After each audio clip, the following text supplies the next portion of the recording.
Hi there, name's Panther Bushfire. Nice to meet you. Canon's just released a Canon camera, and it's amazing. Apparently the C70 cinema camera is the one that gave birth to tiny little cripple hammers that got into the wiring on the R5 and R6. We need to discuss some things today.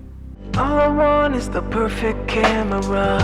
All I want is the perfect camera. So we're on the reptilian Sony a7 III with the Tamron 17-28. I might switch a couple lenses throughout the video, see if we can handle it. And I'm using Caleb's advice from DSLR Video Shooter on his Sony Color. So we're in S-Log 2 with that, I forgot it. Oh, I'm a moron. The IT Matrix or something color profile instead of S-Gamut. So it should be fantastic. If it's not, we Fuji-lut and bring ourselves to the real truth. So when Canon announced the C70, I thought, oh, there it is. That's why the Canon R5 and R6 sucks so bad. It's because of this. And they've been doing it for years, protecting their cinema line. And now we have a new cinema line that's pretty good. It's RF mount. It looks like a decent camera. It's expensive, but not in Canon terms. Compared to their other cinema cameras, this thing's nothing. It's a Super 30 Loser 5 sensor though. It's not, and then they made a little adapter. Oh, you can make it full. You can't make candy out of a cake. But just looking at this thing, I love it. The black and the red buttons. I love black and red, as you can tell. Black hair, red. It's like my favorite combo. So putting that in the camera, that's what I loved about my GH5S, a little red record button. No IBIS. Terrible autofocus. Panasonic, you're dead. That sensor looks so tiny, but it looks like a movie-shaped sensor in that 16:9, maybe 17:9 aspect ratio. I'm so sick of sensors being photography-based for loser photographers.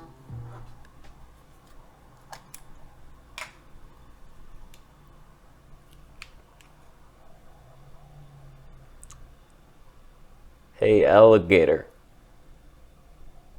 Come a little close, not too close. Not too close now. Is the viewfinder working? Oh God, I'm poisoning. Okay. I'm gonna throw you a fish. When the water drop hits your tongue, snap at it.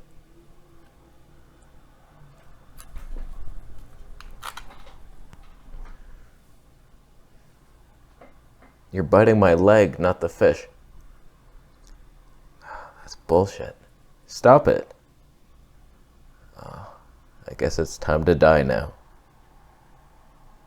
You're a loser. So here's where Canon starts trying for video. It's not going to overheat. 10-bit glory. 16 stops of dynamic range, just to make fun of the Sony a7S III. 15 stop, loser stops. 4K 120p. 60p if you want it. 2K 120p. Super 16 crop. What do these crops even mean? 35? What is that, like a 1.6? The only thing, it's an RF mount, so if you want to use RF glass and then you got the crop, why isn't this full frame? I don't get it.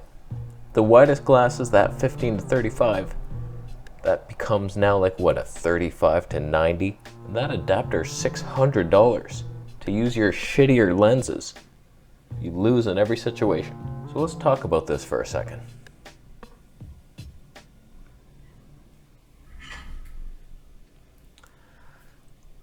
This thing is announced basically when the Canon R5 and R6 are shipping. They were developed along the same time. This thing existed while those other cameras existed. So they knew what they were doing. They're coming out with this amazing video camera. All right, this is what people should buy for video. They put some video specs in their other cameras, the R5 and R6, but they just thought, okay, how can we cripple these cameras so people will buy this for video and those for photos, and then those photo nerds want to capture a little raccoon eating their lunch. They can do that. Although if the raccoon wants to finish the meal, it's going to overheat. Good luck filming the whole thing, getting a viral YouTube video. Not in your future. We're at 28 mils, by the way. The flexibility of the Tamron system. There's minor amounts of tone. This is why Canon can't get a date. This is why I didn't choose them. I tested every system there is, thanks to Camera Canada for lending me them, and generous people of America for buying some of them for me. The ton. I've tested almost everything. I just made that video comparing what's the best system. Canon's like bottom feeder. I should have put them last. The only reason they're ahead of Panasonic is because they can autofocus if you have 10,000 lux lights pointed at you at all times. Just the darkness, it fails hard, whereas Sony never would. Every camera I put it up against was not struggling in the same lighting conditions with tinier sensors. The smaller the sensor, the better it performed against the Canons.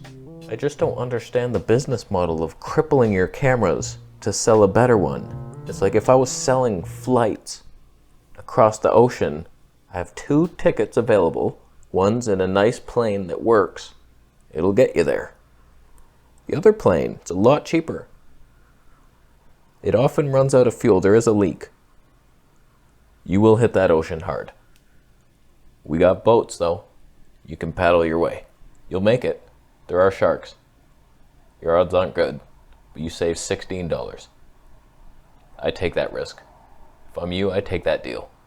You take that deal right now. That reminds me of a Google trick way back in the day. I think they fixed it finally, but someone just said, they gave instructions. They say, go to Google Maps and type in the directions China to Taiwan, I think it was. And then you'll see the directions, and he says, go to step 48 and try not to laugh. And so I did it, and it's just like common directions, take a left on this road, and then it goes to 48, and it's like, swim across the Pacific Ocean, and then turn right on Sandy Boulevard. It was so funny.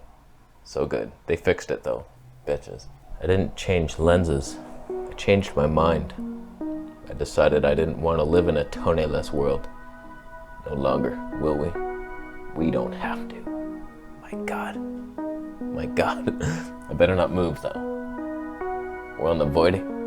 35mm Tone 1.2. I think if I stay here, we're good. So this is why I didn't choose Canon. I don't want to be involved in a company that withholds stuff to get you to buy their unreasonable things that aren't even good for YouTube. Like that has no stabilization. You would never vlog with this thing. It looked pretty good here, but it's completely overkill. It's just for documentaries of squirrels hunting rabbits. It happens. But you look at the other companies, like Samsung put everything they had into the NX1. It's superior in almost every way to the R5.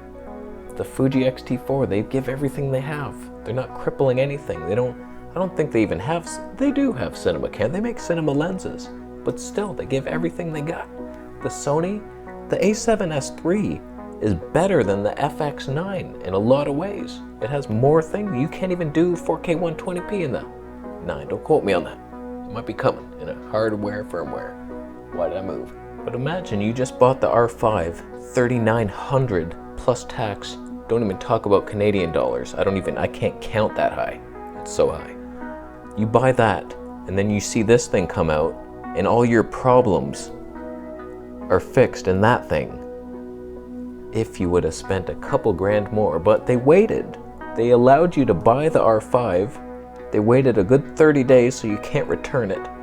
And now they come out with this. They're shady, slimy villains. I'm sorry to have deceived you into thinking that that was the maximum tone allowed on this lens. As long as I don't move. I was allowed to punch in to focus while recording on the Sony. Good luck doing that on a Canon. I haven't looked into it. It's probably their best feature. This Canon's kind of heavy too. Don't turn. It's about a Panasonic S1H level. That's pretty good. It actually kills the S1H in my opinion. No IBIS, but you got the invariable NDs. It's a good, not full frame. Oh, you died. So I don't know about this thing. I like the look of it. I like that flippy screen. It's like a giant mirrorless camera. Functions well, no IBIS, which is a good thing in Canon's case. It's so funny. All the users who bought the R5 and R6 are like, can we turn it off? It sucks.